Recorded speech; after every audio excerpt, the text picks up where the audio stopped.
Hi, my name is Matt George. I'm a barber based here in Brisbane, Australia, and I'm one of the global brand educators for The Bearded Chap.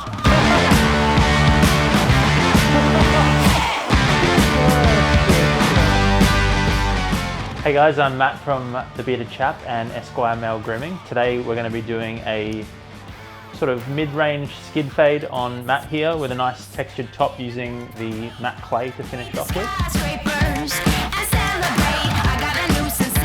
So I'm using both a guideline from my previous cut hair here, and then if we lifted it up underneath you could see some cut hair under there. So I'm just working still with these horizontal sections just around the head. So I've done the left-hand side, moved on to the right-hand side. Square shapes are masculine. If we were talking women's hair, we would want to round things off. Bearded Chap's all about being a man, right? So keep it masculine is what I like to say. Going on that, I like to go with a guide of about 1.25 centimeters a month. So 3 weeks is probably just under a centimeter. By taking the fringe first, you allow for sort of a graduation like this. If you take from the back first, sometimes it can dip down if you're using a guideline from the back. So just going to blow dry it now.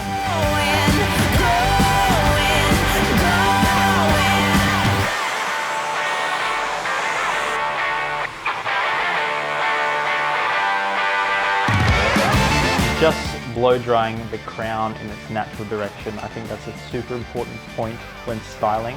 But it's even sitting quite well at the moment because we do want to create sort of a squarish hairline from that. Even if he's going to push it over or push it up, it's just nicer to have a nice square hairline. Again, masculine shapes. Bearded Chap, man. So with Matt's haircut now, we're going to do quite a tight fade now. We've cut the top. It's really going to enhance the length and the thickness of his beard. And I think when you get a skin fade, even if you have like a messy beard, it just makes you look neat and respectable. So ask your barber for a nice tight fade. A lot of people go in, hit the trimmers like this in a really harsh line to start a skin fade. I like to go in with a zero pretty soft and flick it to start my, like what we call a bald line. And then I'm going to go with the trimmers underneath and then the foils underneath that. So basically just making a track around Matt's head. And because he does have a high-ish fade, I wouldn't call it super high, we're not going to dip it down at the back because he actually does have a little divot here, which is a bit of a problem area, especially if you're fading. It's almost impossible to get out a little bit of a line in there. So assess your customer's head before you go to fade it. See if they've got any of these problem areas, and I think you'll find that your job is a lot easier if you do a little bit of assessing first. But I've cut Matt's hair, I don't know, 20 plus times now, and I kind of know his head shape, and I find that the haircuts get better as they go along, just the more you learn about a customer's head shape. You notice here I'm stopping at the top of the ear because we're going to fade the beard down as well. So now I've cleared all the hair. You can see it's a nice even line around here. I'm going to go underneath with the trimmers and the foils. So a nice little half line around the head. Length lever here. So just as I work up,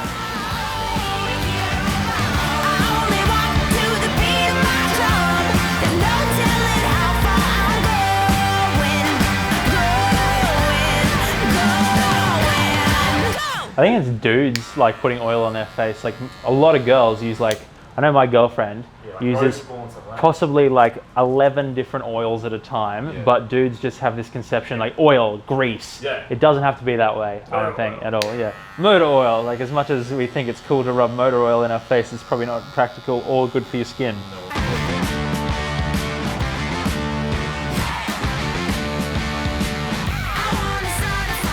And it's really the end that brings it all together.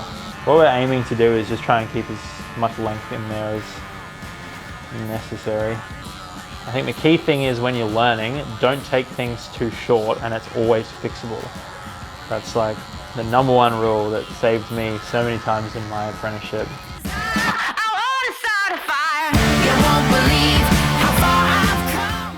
So now we've pretty much finished the cut without styling it. we're gonna work a little bit on the beard here. So Matt got a trim quite recently. So we are just gonna fade the edges in, do all the lines. So cheeks, under the neck. So coming in with a 0. Using my magic clips again. And then a half. So it's basically a backwards fade.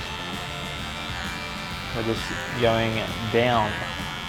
And then after I use the half, I like to knock a little bit of length out with the comb, and you can sort of almost see the blend start to take place. We use the foils here. You can see there's a little bit of a line, so just going in with the trimmers, touching that up.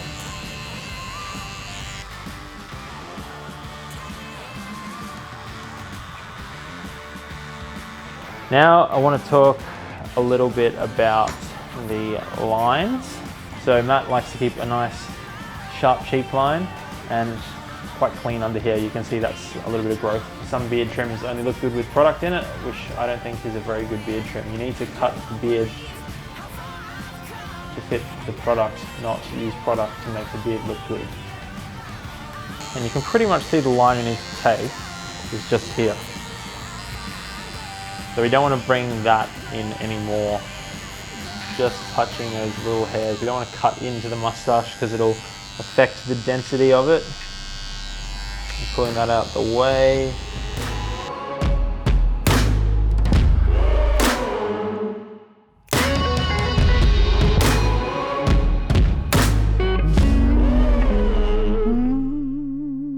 I always like to finish my beard trims off with scissors.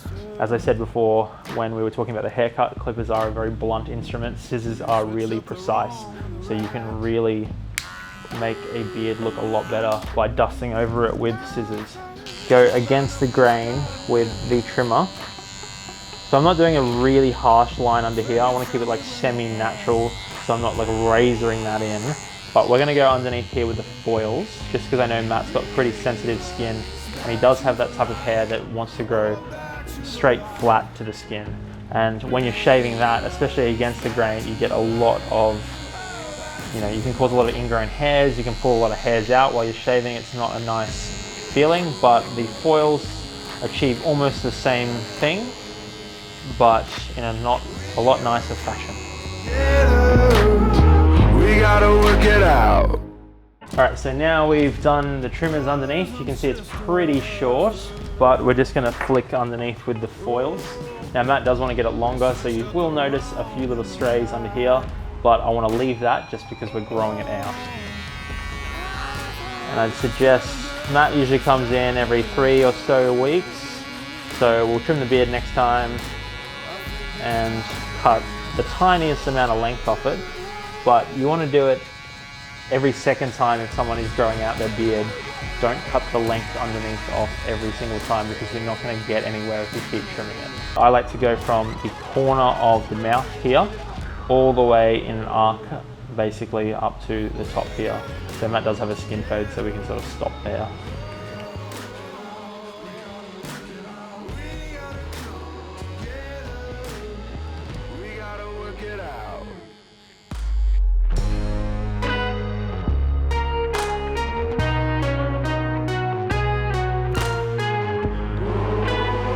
So now that we've finished the haircut and the beard trim, this is the point of styling, which is arguably the most important part for new clients, I think, because if you style someone's hair really well and give them a good haircut, they're gonna come back, without a doubt.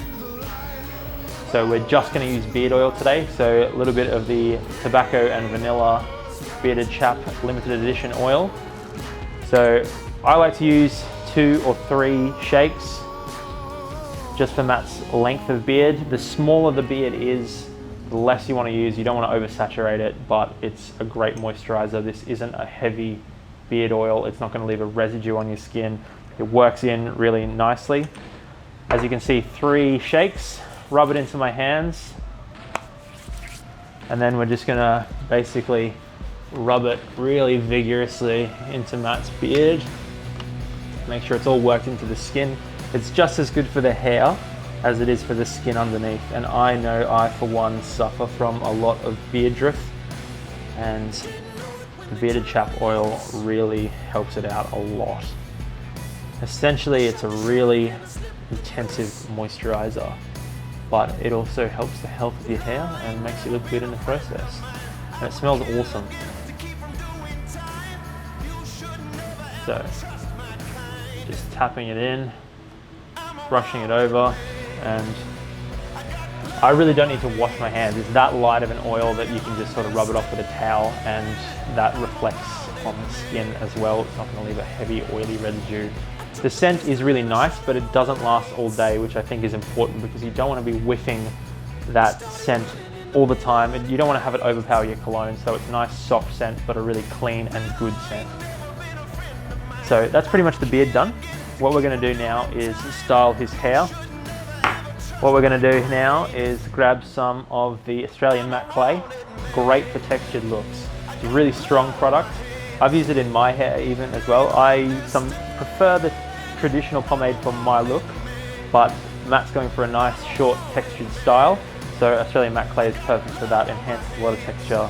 All natural ingredients, not a drop of water in it, but it is water soluble, which is an industry first from what I know. Anyway, I've never heard of that before. It's wizardry. Scoop it out on the back of my thumb, just like that, grabbing about a thumbnail worth. It is quite a hard product, but once you get it in your hands and emulsify it, warms out quite quickly, and it does work into the hair pretty easily. But you can feel the strength of it, that's for sure. But as you can see, it's all emulsified already. That didn't take too much effort at all. And we're just going to work it into the hair. Now this stuff smells amazing. It's got an incredibly masculine chocolate scent to it, and it smells bloody great. Smell good? If you ask me to So I'm really vigorously sort of just rubbing it. We're doing a textured style here, so we can be pretty vigorous with the product application. If you're doing smoother styles, you don't want to mess up the blow dry too much. So applications like my hair, we use the traditional pomade. You just want to glide over the top, nice and textured. That's going to hold, look good for the whole day. Good cut, good product, the whole package. Happy with that, Matt? Cool. Always finish your service off with a hot towel.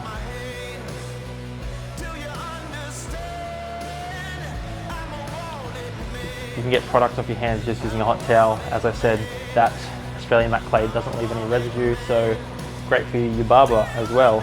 My favourite part, a little bit of talcum powder again, and dusting that fade off, making sure it looks really clean. Dusting Matt's neck off.